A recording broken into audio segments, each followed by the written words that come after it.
Hello hello hello नमस्कार आप सभी प्यारे बच्चों को हमारे इस प्यारे से यूट्यूब चैनल पर। मेरा नाम है गौतम और मैं आज की इस वीडियो में पढ़ाने वाला हूँ क्लास 8 चैप्टर 1 कोशिका, जो कि एक जेक पैटर्न से रहने वाला है। तो प्यारे बच्चों, आप सभी को मैं बता दूँ पहले इस नोट्स की विशेषता।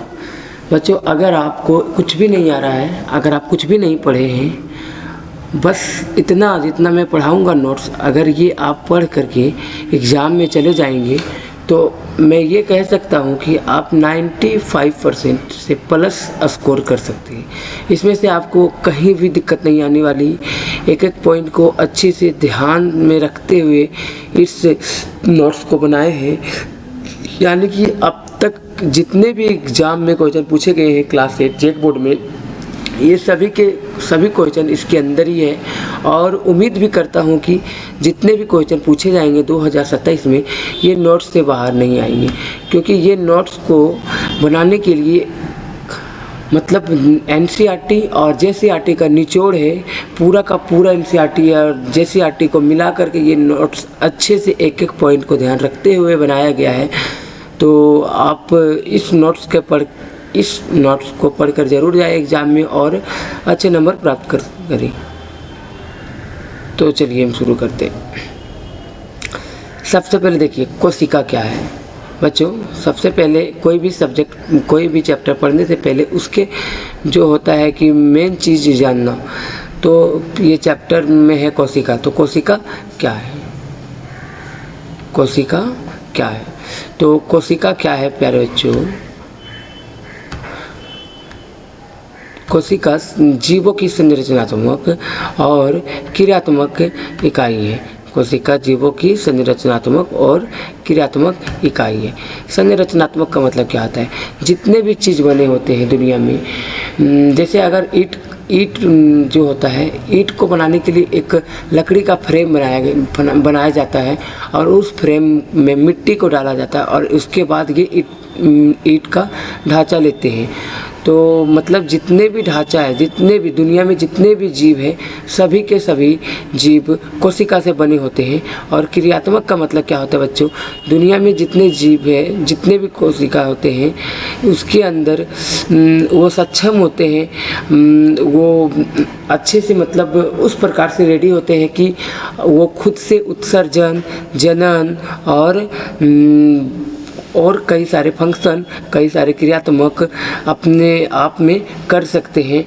और ये एक होते हैं, इकाई मतलब एक, यानी कि अगर एक भी कोशिका होते हैं तो वो जीवित हो सकते हैं, क्योंकि एक कोशिका अपने सारे कामों को कर सकता है, जीवित रह सकता है, वो उत्सर्जन कर सकता है, वो पाचन कर सकता है, वो श्वसन कर सकता है। तो इस सारे कामों को ये कर सकता है, इसलिए इसे क्रियात्मक और इकाई बोला जाता है। यानी कि अब देखिए यहाँ पे सभी जीव, मतलब दुनिया में जितने जीव है, जैसे जीव का मतलब जो जीवित होता है, जैसे पौधे, जानवर, सूक्ष्म जीव जो बहुत ही छोटे होते हैं, ये सभी के सभी कोशिका से बने होते हैं। यानी कि दुनिया में जितने भी पेड़ पौधे हैं, जितने भी जीव हैं, जितने भी जानवर हैं, सभी के सभी जीव, सूक्ष्म जीव, जानवर, ये सब कोशिका से बने होते हैं। यानी कि ईंट से बनते हैं दीवार और दीवार से बनते हैं चार दीवारी से घर, उसी प्रकार से कोशिका से बनते हैं उत्तक। ये आगे पढ़ाएंगे बच्चों। या स्वतंत्र रूप से जीवन की क्रियाएं कर सकती है। बच्चों, ये जो होते हैं ये स्वतंत्र रूप से जीवन की क्रियाएं कर सकती है। चलिए, यह संगठित रचना है जो जनन करने में सक्षम होते हैं। यह एक संगठित रचना होती है जो यानी कि मिलकर बने होते हैं और ये जनन करने में भी जनन खुद से ये कर सकते हैं।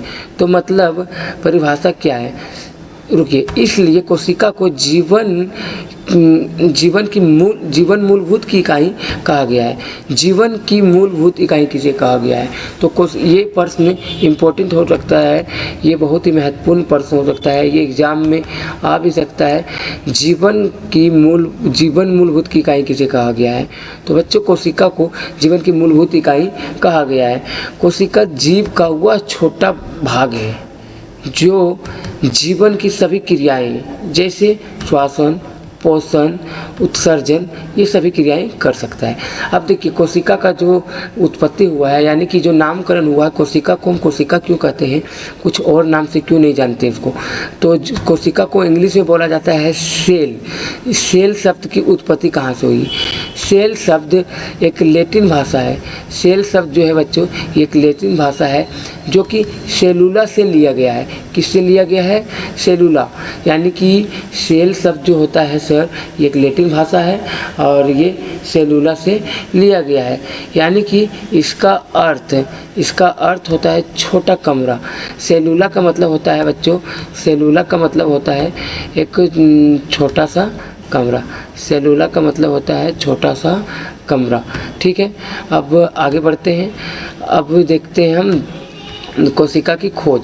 कोशिका की खोज यानी कि discovery of cell. Robert Hooke, सबसे पहले रॉबर्ट हुक साहब ने इन्होंने सबसे पहले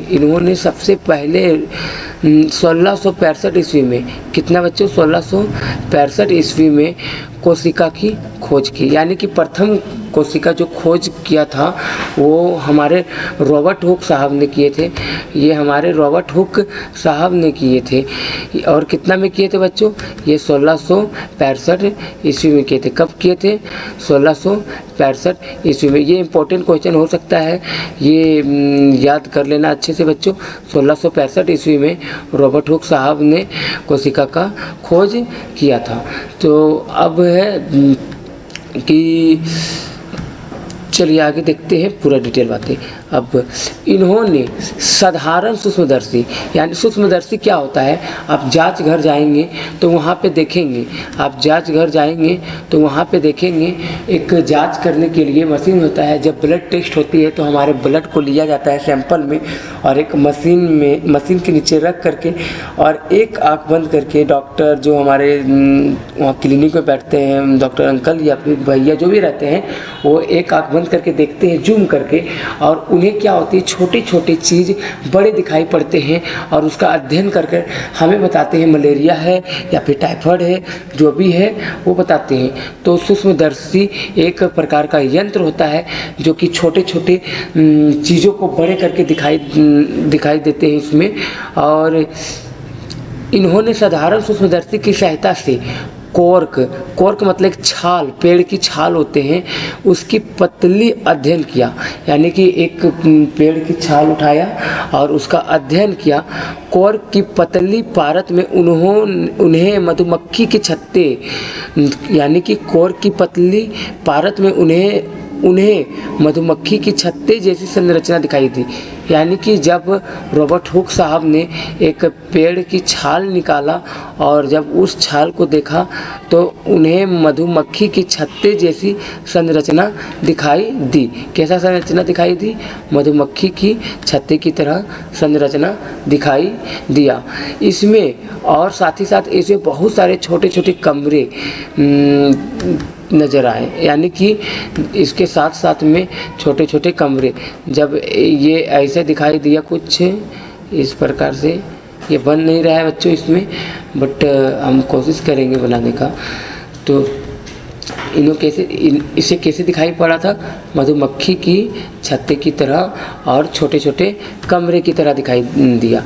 इन्होंने देखा कि ये कमरे में एक दूसरे अलग अलग दीवारों द्वारा अलग किए गए हैं, जिसे विभाजन पट्टी भी कहा जाता है।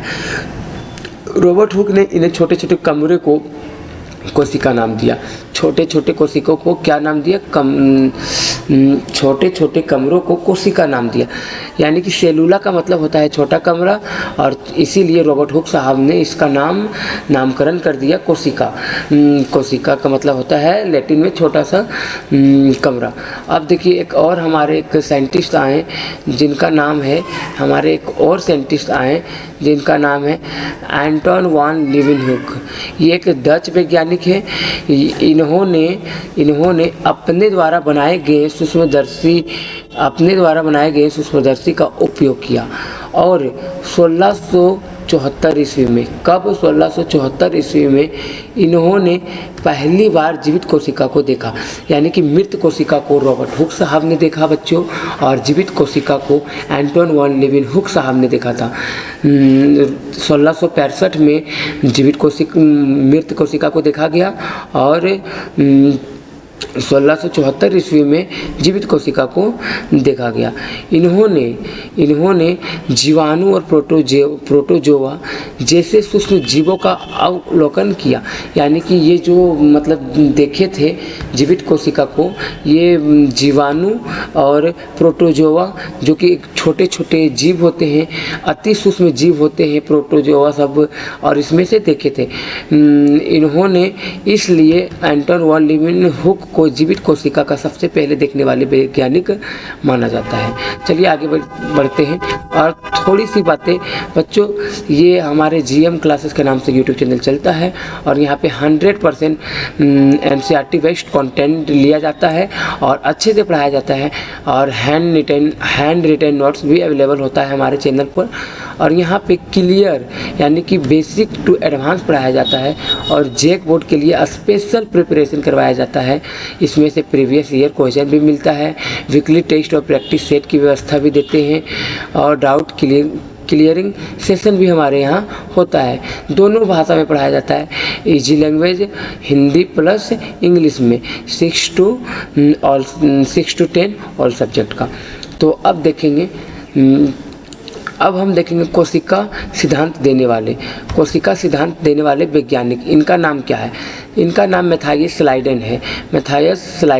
ये साहब ने, ये एक वनस्पति वैज्ञानिक है, यानी कि बॉटनिस्ट है, और इन्होंने कहा कि सभी पौधे कोशिका से बने होते हैं, जितने भी पौधे होते हैं सभी के सभी कोशिका से बने होते हैं। और थियोडोर साहन, ये एक प्राणी वैज्ञानिक है, यानी कि जूलॉजिस्ट। इन्होंने कहा कि सभी जानवर कोशिकाओं से बने होते हैं। इन्होंने कहा कि सभी पौधे कोशिकाओं से बने होते हैं, और इन्होंने कहा सभी जानवर कोशिकाओं से बने होते हैं। उसके बाद हमारे एक और साइंटिस्ट आते हैं जिनका नाम है रुडोल्फ विर्चो। ये एक जर्मन वैज्ञानिक है। इन्होंने 1855 ईस्वी में कोशिका का सिद्धांत में सुधार किया था। इन्होंने कहा सभी नई कोशिका पुरानी कोशिकाओं से बनी है। इन्होंने क्या कहा? जितने भी पुरानी कोशिका होती है, नई कोशिकाएं पुरानी कोशिकाएं से बनी होती है। और कोशिका का, अब हम देखेंगे कोशिका का आकार एवं आकृति। सबसे पहले हम देखेंगे साइज। क्या देखेंगे? सबसे पहले साइज। तो साइज देखेंगे। कोशिका का आकार जो होता है बच्चों, कोशिका का आकार जो होता है वो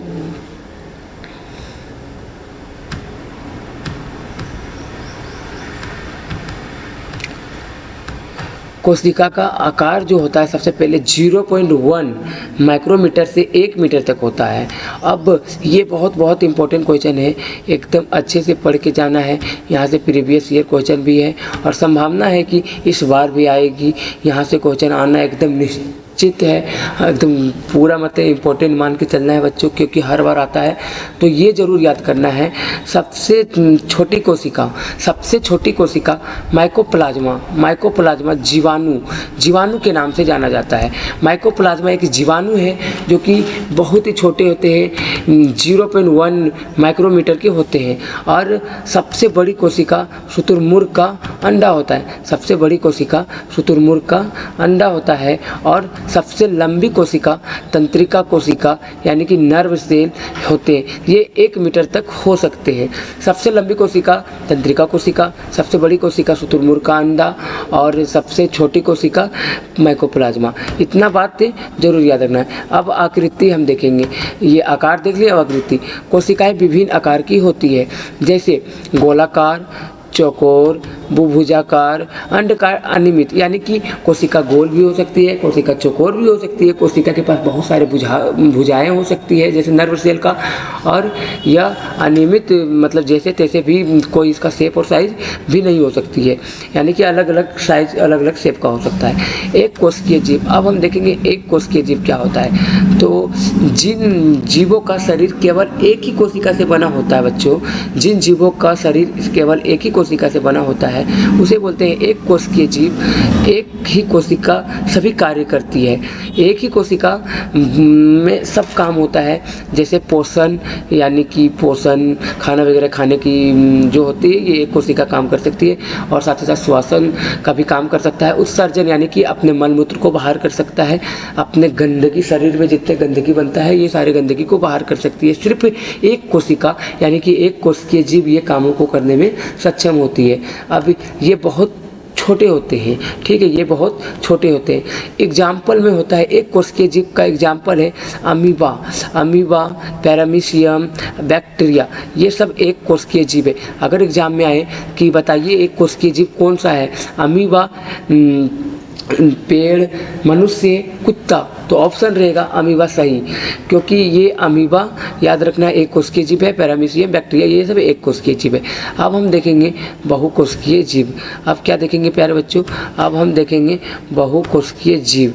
ये क्या होते हैं बहुकोशिकीय जीव? एक का मतलब एक कोशिकीय मतलब कोशिका, अब यहाँ पे बहु का मतलब एक से अधिक, कोशिकीय मतलब कोशिका, यानी कि एक से जब ज़्यादा कोशिका होती है तो उसे बोलते हैं बहुकोशिका कोशिकीय। और जिन जीवों का शरीर कई कोशिका से मिलकर बना होता है, जिन जीवों का शरीर यानी कि एक से ज़्यादा कोशिका से मिलकर बना होता है तो उसे बोलते हैं एक कोशिकीय बहुकोशिकीय जीव। अलग अलग कोशिका अलग अलग कार्य करती है, ठीक है।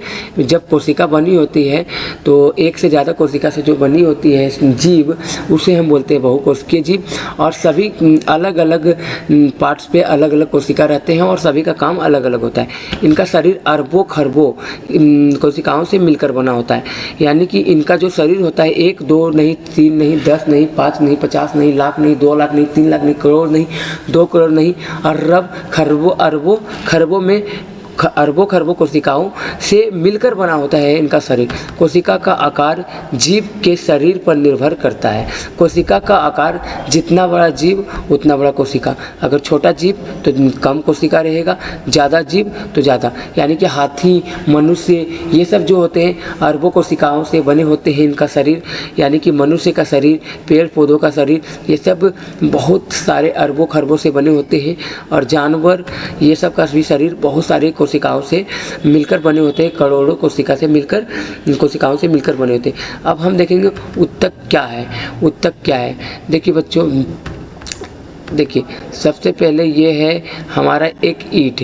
ये क्या है, एक ईंट। अब ईंट से बनती है, ईंट जब कई ईंट एक साथ जुड़ते हैं तो बनते हैं दीवार। जब कई एक ईंट मिलते हैं एक साथ तो बनते हैं दीवार, और दीवार से बन जाते हैं घर। दीवार से क्या बन जाते हैं, एक बढ़िया सा घर। दीवार से बन जाते हैं बढ़िया सा घर। सेम उसी प्रकार से ये होती है कोशिका, और कोशिका से बनते हैं, जब कई कोशिका एक साथ मिलकर बनती है, एक साथ मिलकर सम्मिलित होती है, जब समान रचना, उद्गम और कार्य वाली कोशिका, एक जैसे कार्य करने वाली, समान कार्य करने वाली कोशिका एक साथ मिलते हैं तो इसे हम बोलते हैं उत्तक, इसे हम बोलते हैं उत्तक। और जब कई उत्तक एक साथ मिलकर अधिक कार्य करते हैं, अंग एक या अधिक कार्य करते हैं तो इसे बोलते हैं अंग। और जब कई अंग एक साथ मिलकर जीवन क्रियाएं पूरी करते हैं तो बोलते हैं उसे शरीर। और जब कई अंग सम्मिलित होते हैं तो बनते हैं अंग तंत्र। यानी कि अब हम देखेंगे,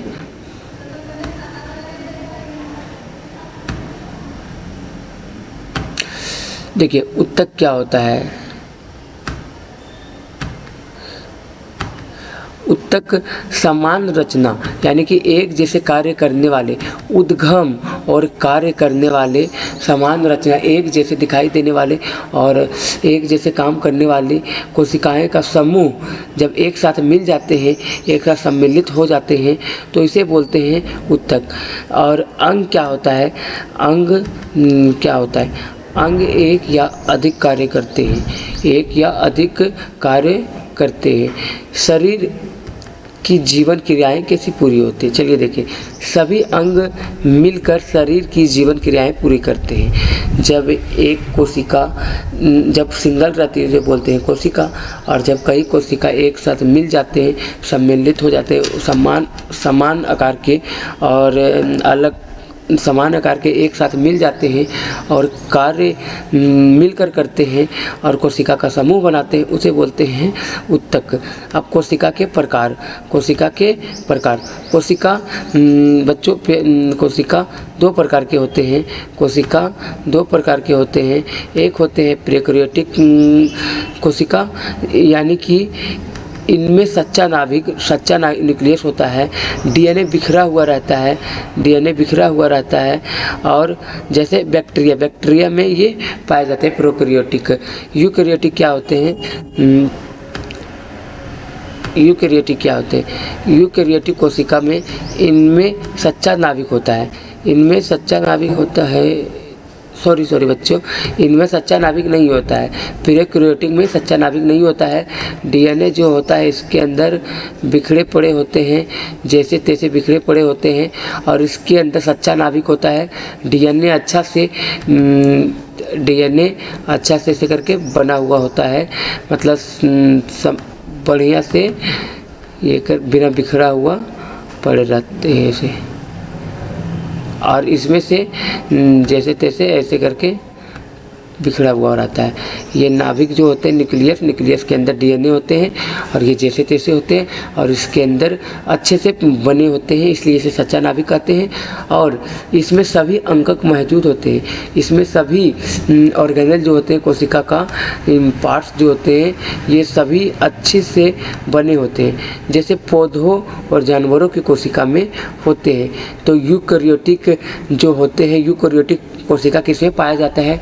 पौधों में और जानवरों में, इंसानों में ये यूकैरियोटिक कोशिका पाया जाता है और प्रोकैरियोटिक कोशिका ये बैक्टीरिया वगैरह में पाया जाता है। कोशिका के मुख्य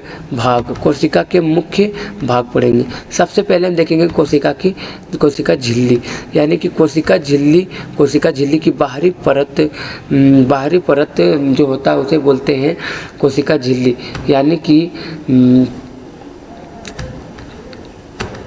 यानी कि अभी एक हम कोशिका बना के दिखा रहे हैं आप लोग को। ये एक कोशिका है, तो ये जो बाहर वाला परत होगा बच्चों, ये जो बाहर वाला परत होगा, ये बाहर वाला, एक मिनट, ये जो बाहर वाला परत होगा ना, इसे बोलेंगे हम कोशिका झिल्ली। ये जो बाहर वाली परत होगी ना, इसे हम बोलेंगे कोशिका झिल्ली। इनका काम होता है कोशिका को सुरक्षा देती है। इनका काम क्या होता है? कोशिका को सुरक्षा देती है। जब अंडा खाते हैं तो अंडा को हम लोग छीलते हैं ना, छिलका जो निकलता है वाइट कलर का, वो पतला सा एकदम, वो झिल्ली होता है, वो कोशिका झिल्ली होता है। ये क्या होता है बच्चों? कोशिका झिल्ली। इनका काम होता है, कोशिका झिल्ली काम होता है कि कोशिका को सुरक्षा देना। और ये अर्ध प्रगम्य होते हैं, यानी कि सेमी पेरिमीबल होती है। यानी कि कुछ चीज़ों को अंदर आने देगी और कुछ चीज़ों को बाहर जाने देगी। ये सभी चीज़ों को अंदर बाहर आने नहीं देगी, इसलिए इसे अर्ध प्रगम्य बोलते हैं, यानी कि सेमी पेरिमीबल बोलते हैं।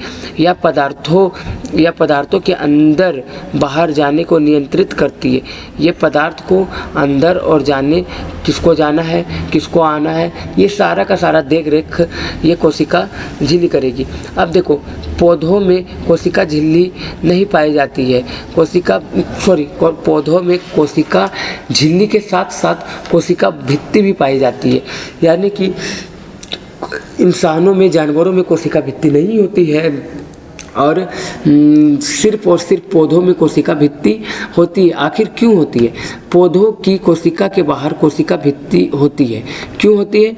क्योंकि पौधों को मजबूती और सहारा देती है। पौधों को मजबूती और सहारा कौन देती है? पौधों को मजबूती और सहारा कोशिका भित्ति देती है।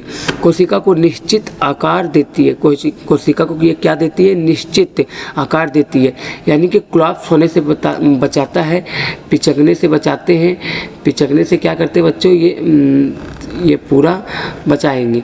यानी कि अगर हम घर का ढलाई कर देंगे और रूम में बैठ के पढ़ेंगे तो अगर ऊपर 50 लोग भी चढ़ जाए रूम के ऊपर तो हमें कोई इफेक्ट नहीं पड़ेगा, क्योंकि ये सख्त हो चुकी है। सीमेंट से ढलाई होने के बाद वो मजबूत एकदम पत्थर जैसा बन गई है, यानी कि इधर से उधर कुछ नहीं जा पाएगा।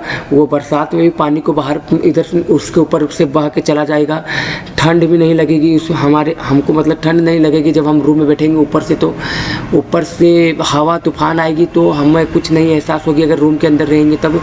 तो ये सेम उसी प्रकार से कोशिका की सुरक्षा करती है, यानी कि ठंड से बचाती है, पानी से बचाती है, और तेज़ आंधी से आती है तो उससे भी बचाती है, और उसको जो होता है पानी के दबाव से कोशिका को फटने से भी बचाती है। यानी कि कोशिका भित्ति क्यों होती है? क्योंकि पौधों को मजबूती और सहारा देती है। दूसरी बात, कोशिका को एक निश्चित आकार देती है और कोशिका को सुरक्षा देती है। पानी के दबाव से कोशिका को फटने से बचाती है। अब हम देखेंगे साइटोप्लाज्म क्या है। यानी कि साइटोप्लाज्म की जो तालाब होते हैं, तालाब के साइड, ये मान लीजिए कि साइड जो ब्लैक कलर का ये तालाब दिख रहा है और इसके अंदर क्या होंगे? इसके अंदर पानी होंगे। तालाब के अंदर क्या होते हैं? पानी। तो पानी जो होते हैं उसे हम लोग बोलते हैं तालाब का पानी। और ये कोशिका के अंदर जो पाए जाते हैं, पूरे कोशिका के अंदर लिक्विड जैसा, जब अंडा को हम एक अंडा लेंगे, अंडा का जब हम लोग छीलेंगे बॉयल अंडा को या कच्चा अंडा को जब हम लोग टच करेंगे, जोर से दबाएंगे तो ये फूट जाएगा, यानी कि कोशिका झिल्ली डैमेज हो जाएगी। और उसके बाद ये पानी जैसा, ना ही पूरा पानी जैसा और ना ही पूरा जमा हुआ ये लिक्विड, ये मतलब बहेगी एक लिक्विड जैसा, यानी कि ये इसे बोलते हैं अर्ध द्रव्य के जैसा बहेगी। तो ये जो द्रव्य होता है उसे ही हम बोलते हैं साइटोप्लाज्म, इसे ही बोलते हैं हम साइटोप्लाज्म। यह एक झिल्ली जैसा पदार्थ है। यह कोशिका झिल्ली और नाभिक के बीच पाया जाता है। ये कहाँ पाया जाता है? कोशिका झिल्ली और नाभिक के बीच। यह दानेदार, अर्ध तरल और अर्ध पारदर्शी होता है। ये दानेदार होता है, अर्ध तरल यानी कि पूरा पानी जैसा नहीं होगा, पूरा जमा हुआ नहीं होगा। अर्ध पारदर्शी का मतलब आधा, इधर पूरा अच्छे से इधर से उधर नहीं दिखाई देगा, इसके बीच से थोड़ा थोड़ा दिखेगा, तो इसलिए अर्ध पारदर्शी बोलते हैं। और इसमें विभिन्न कोशिकांग पाए जाते हैं। कोशिकांग मतलब जैसे पार्ट्स ऑफ बॉडी होता है ना, हैंड, नोज, आई, तो इसी प्रकार से कोशिका का भी कुछ अंग होते हैं, पार्ट्स ऑफ कोशिका होते हैं, जिसे हम लोग बोलते हैं माइटोकॉन्ड्रिया, राइबोसोम, गोल्जी तंत्र।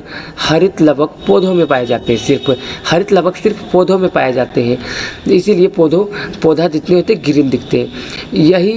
यहीं पर अधिकतर क्रियाएं होती है। जितना भी क्रियाएं होती है, जितना भी काम होती है, ये कोशिकाएं साइटोप्लाज्म के अंदर होती है। यानी कि मछली तैरती है तालाब में, सांप भी रहते हैं, कोई इंसान अगर नहाने जाता है तो उसमें सारा का सारा काम पानी के ऊपर होता है। पानी में सब तैरते हैं, पानी में सब रहते हैं। उसी प्रकार से साइटोप्लाज्म के ऊपर सारे कोशिकांग पाए जाते हैं, सारे चीज़ पाए जाते हैं। सबसे पहले हम देखेंगे न्यूक्लियस। क्या देखेंगे बच्चों?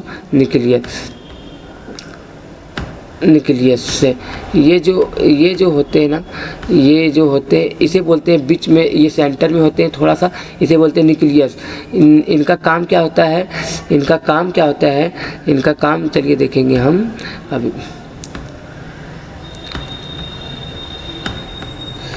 इनका काम होता है केंद्रक कोशिका का सजीव संघाटक है।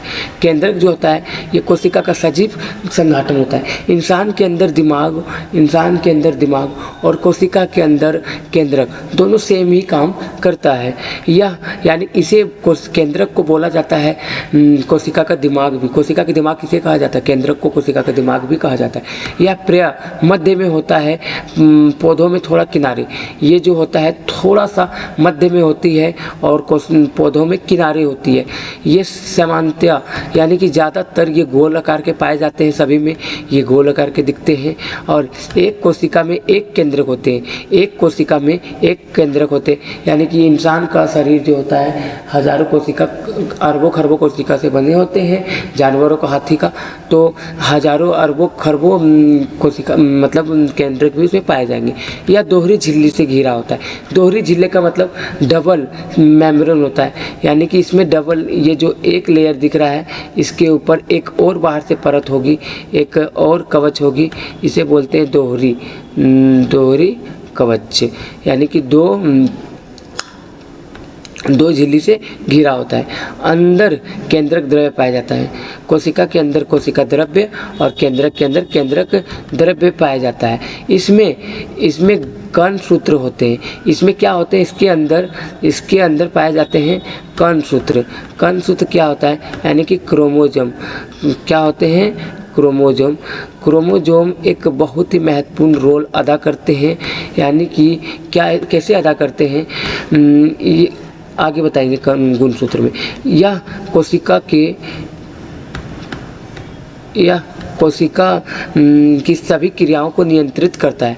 ये कोशिका की सभी क्रियाओं को नियंत्रित करता है। जितने भी काम होता है केंद्रक ही संभालते हैं। अब कोशिका द्रव्य यानी कि कोशिका द्रव्य और केंद्रक द्रव्य दोनों को मिला दे तो हम बोलते हैं जीव द्रव्य। इसमें डीएनए भी होता है, इसमें केंद्रक में डीएनए भी पाया जाता है। यह कोशिका की वृद्धि और विभाजन नियंत्रित करता है। यही जो है केंद्रक ही निर्धारित करता है कब एक कोशिका को बांटा जाए, कब एक कोशिका को कितना बड़ा करना है। यानी कि जो ग्रोथ होता है, जो बड़ा होते हैं कोशिका और कोशिका 1 से 2 कोशिका बनते हैं, ये केंद्रक ही संभालते हैं। अब हम देखेंगे गुणसूत्र। अभी हमने बताया था थोड़ा देर पहले कर्ण सूत्र यानी कि गुणसूत्र। देखिए गुणसूत्र क्या होते हैं? गुणसूत्र केंद्रक नाभिक में पाए जाने वाली धागे जैसी संरचनाएं होती है। ये जो होता है केंद्रक में धागा जैसा संरचनाएं पाए जाते हैं और ये डीएनए से बने होते हैं। ये किन चीज़ों से बने होते हैं? डीएनए, यानी कि ये ऐसे करके ऐसे बने होते हैं, कुछ इस प्रकार से बने होते हैं। इससे ये बहुत ही लंबे होते हैं। ये छोटे छोटे मतलब डीएनए की, इसे बोलते हैं डीएनए। और जब कई सारे डीएनए जब एक साथ मिल जाते हैं, सम्मिलित होते हैं धागे जैसे, तो वहाँ पे बोला जाता है क्रोमोजोम। और ये 46 क्रोमोजोम पाए जाते हैं। एक मिनट, ये अभी क्लास 8 का है इसलिए ज़्यादा डिटेल नहीं बातें करेंगे, नहीं तो कन्फ्यूजन में आ जाएंगे। 23 पेयर बोलते हैं, 23 पेयर पाए जाते हैं गुणसूत्र। इसमें वंशानुगत गुण यानी कि हेरिडिटरी करैक्टर होते हैं, यानी कि अपने पापा मम्मी या किसी भी पूर्वज का लक्षण पाए जाते हैं।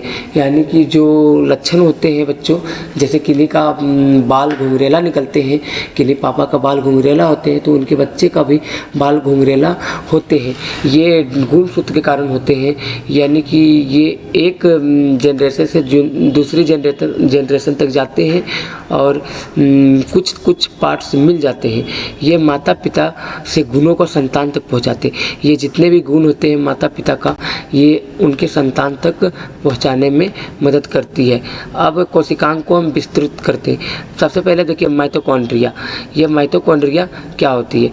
माइटोकॉन्ड्रिया बच्चों ये एक पूरा कोशिका का है और ये एक ऐसे करके संरचना होती है। ये भी अंडाकार जैसी होते हैं, हल्का गोलाकार जैसे, और इन्हें बोला जाता है power house of the cell. इसे बोलते हैं power house of the cell. Power house का मतलब यही है। अगर घर हमारे अगल बगल ट्रांसफार्मर होते हैं ट्रांसफार्मर पे बिजली जो आती है वो पावर हाउस से आती है, यानी कि पावर हाउस से बिजली ना आए तो हमारे घर के पास हमारे बिजली भी नहीं आएगी, हमें हमारे बल्ब, हमारी मोबाइल चार्ज नहीं होगी और भी नहीं होती है। तो इसी प्रकार से ये power house of the cell होता है, यहीं से मेन ऊर्जा बनती है, यहीं से एटीपी बनती है। और एटीपी ये एक प्रकार की ऊर्जा होती है जो इंसानों को चलाने में मदद करती है, यानी कि ऊर्जा बनती है तो ही इंसान जीवित रह पाता है, बड़ा हो पाता है, वृद्धि हो पाता है उनका शरीर में। अब हम दूसरा कोशिकांग देखेंगे, राइबोसोम। राइबोसोम ये प्रोटीन बनाने का काम करते हैं, ये इनका काम है प्रोटीन बनाना। ये इनका काम क्या है? प्रोटीन बनाना। ये राइबोसोम, ये जो राइबोसोम होते हैं दाने दाने एकदम छोटे छोटे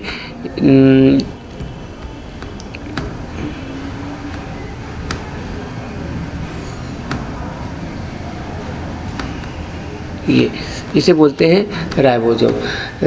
राइबोसोम प्रोटीन बनाने में काम करते हैं। अब दूसरा है एंडोप्लाज्मिक रेटिकुलम। एंडोप्लाज्मिक रेटिकुलम जो होते हैं ये दो प्रकार के होते हैं, एक होते हैं रफ ईआर यानी कि ये प्रोटीन बनाते हैं, और दूसरा स्मूथ ईआर ये कि फैट यानी कि वसा बनाते हैं।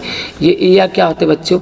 ईआर देखिए ये हमारा है कोशिका, और कोशिका से यहाँ पे होते हैं ऐसे कुछ इस प्रकार से बने होते ये संरचना, जिसे हम लोग बोलते हैं ईआर। इसे क्या बोलते हैं? ईआर। यहाँ पे कुछ दाने दाने जैसे होते हैं ऐसे, यानी कि इसमें राइबोसोम लगे हुए थे, चिपके हुए थे। ये खुरदर होते हैं यानी कि खरखर होते हैं, और इसे हम बोलते हैं रफ। क्या बोलते हैं? इधर वाला साइज को हम बोलते हैं रफ, यानी कि आर ई आर यानी कि आर ई आर, जो कि वसा बनाने में मदद करती है। और इसे बोलते हैं इधर एस ई आर। इधर प्लेन रहता है, इधर कुछ नहीं रहता है। इधर जो प्लेन वाले भाग होते हैं, जो स्मूथ वाले भाग होते हैं, उसे यहाँ पे सॉरी जो ई आर होते हैं बच्चों वो प्रोटीन बनाते हैं, जो ई आर होते हैं वो प्रोटीन बनाते हैं, और जो स्मूथ होते हैं वो वसा, ये क्या बनाते हैं? वसा बनाते हैं। ठीक है। अब गोल्जी बॉडीज जो होते हैं बच्चों, वो पदार्थ को पैक और ट्रांसपोर्ट करता है, यानी कि जो भी मटेरियल बनता है ये पैक कर करके और ये ट्रांसफ़र करता है। जैसे देखिए फ्लिपकार्ट क्या होता है? फ्लिपकार्ट, हाँ, अभी अगर आप कुछ ऑर्डर करेंगे, मान लीजिए कि हम बुक छापे हैं, वो बुक आपको ख़रीदना है, तो आप ऑर्डर करेंगे और ये ऑर्डर मेरे पास आएगा, और हम उस लेवल को देखेंगे, आपके नाम का ऑर्डर देखेंगे और प्रिंट करके छाप करके पैकेजिंग कर करके हम आपके लिए भेज देंगे फ्लिपकार्ट के द्वारा। तो जो पैकेजिंग का काम होगा वो ट्रांसपोर्ट करेगा वो फ्लिपकार्ट, और जो पैकेजिंग मटेरियल जो होगा यही काम, सेम काम गोल्जी बॉडीज होता है, यानी कि जो भी प्रोटीन वसा वगैरह बना वो पैक करके आगे ऑर्गेनल को देने का काम करेगा, आगे देने का काम करेगा गोल्जी बॉडीज। अब है राइबोसोम। अब क्या है? राइबोसोम। राइबोसोम क्या करता है? राइबोसोम उसे बोला जाता है सुसाइड बेग कहा जाता है। इसे क्या बोला जाता है? सुसाइड। जो खराब कोशिकांग, जो खराब हो जाते हैं अंग कोशिका का, उसे नष्ट करता है ये। अब वैक्यूल क्या है? वैक्यूल यानी कि घर के अंदर होते हैं खाली kitchen room, study room, drawing room, और इसी प्रकार से एक होते हैं मतलब स्टोर रूम, तो स्टोर करके सब रखा जाता है। स्टोर रूम एक गंदा वाला स्टोर रूम, यानी कि सब गंदगी उसमें जमा करके रखते हैं, आलतू फालतू सामान। तो हमारे कोशिका के अंदर भी एक रूम होता है जिसे बोलते हैं वैक्यूल। ये खाली होते हैं, इसमें से पानी और भोजन संग्रह करता है। ये जो ज़्यादा कुछ बढ़ जाता है वो डायरेक्ट वैक्यूल में डाला जाता है, और पौधों में बड़ा होता है और बाकी सब में छोटा। क्लोरोप्लास्ट क्या है? ये क्लोरोप्लास्ट केवल और केवल पौधों में पाया जाता है। ये कहाँ पाया जाता है? केवल पौधों में। इसमें से क्लोरोफिल होता है। इसमें क्या होता है? क्लोरोफिल, जो कि प्रकाश संश्लेषण करने में मदद करता है। प्रकाश संश्लेषण के द्वारा खाना बना पाता है कोई भी मतलब पौधों खाना बना पाते हैं इसी के मदद से।